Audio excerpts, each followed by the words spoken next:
everybody. This is the video I promised in the one I just made on solving quadratics, which shows where my goal right now is to show you where the quadratic formula comes from. So what we're going to do is we're going to complete the square on the standard form of a quadratic equation, the ax squared plus bx plus c equals 0. Okay, so if you remember, our goal is to get to something squared is equal to something, and then we can do the cheer. Okay, so the first thing I'm going to do is I'm going to move the c over. Ax squared plus bx equals negative c. And now I can't complete the square till I factor out the a. So this becomes a times, well, x squared plus, sometimes I get confused when I factor out something that doesn't appear to show up there. But what I want to do is, okay, if I were to distribute it back through, what would I need here so that I get this bx, if that makes sense? So basically, when I factor out the a, well, and I'm going to go ahead and do plus a box. So, okay, notice if I distribute back, I have ax squared, I have, well, the a on the top and the a on the bottom are going to cancel, and that's how I get that bx. Okay, so that a has been factored out, so now basically I have got b over a times x. Plus a box is equal to, well, it's equal to negative c plus, not just box, but a box. That's funny. Okay. It would be funnier if you could see me in person, because I'm hilarious. I mean, if you ask the right people. So, so this becomes a times all this mess is equal to negative c plus a times the box. Now what I want to do is I need to figure out what goes in. Yeah, I need to, well, I can divide by a and figure out what goes into the box in the order I want to. Let's figure out the box, though. So this is a times x squared plus, I don't know why I'm writing this step out. Okay, I had summer break too, so I'm gearing up my math brain. Let me just erase that, or not erase that, but start fresh. Okay, so I'm going to have a times, to figure out, I don't need to write the box again. I've already got a box. I can just fill it in. So what I need is I need half of this term.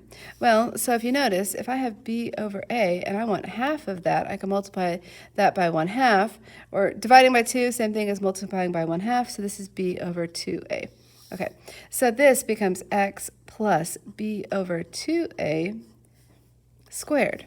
So now I need to figure out what goes in my box. I have to square this to put it in the box. So b squared becomes, well, b squared. 2 squared is 4. A squared is a squared. And so then I have a b squared over 4a squared right there. Okay, so now we have negative c plus, well, an a and an a are going to cancel right there. So I have a b squared over 4a. Next thing, I'm going to go ahead and get a common denominator here. Just put all this together so that when I go, when I divide by a or multiply by 1 over a, I want just one term to deal with.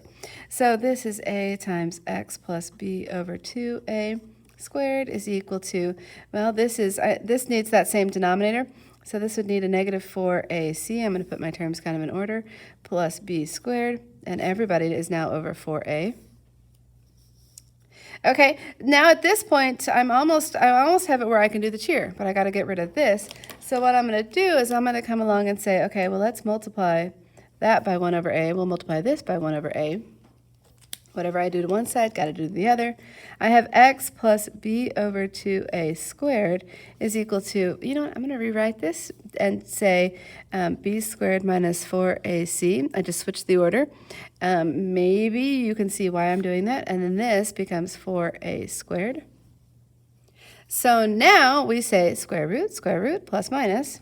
I'm going to write that. Square root, plus minus. That's our cheer.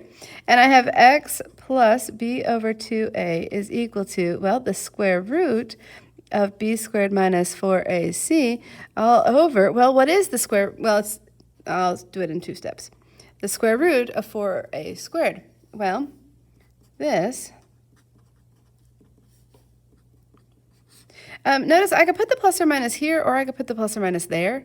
It doesn't matter. And I just don't want a negative divided by a negative, but I can't really put it in both places. So we'll do,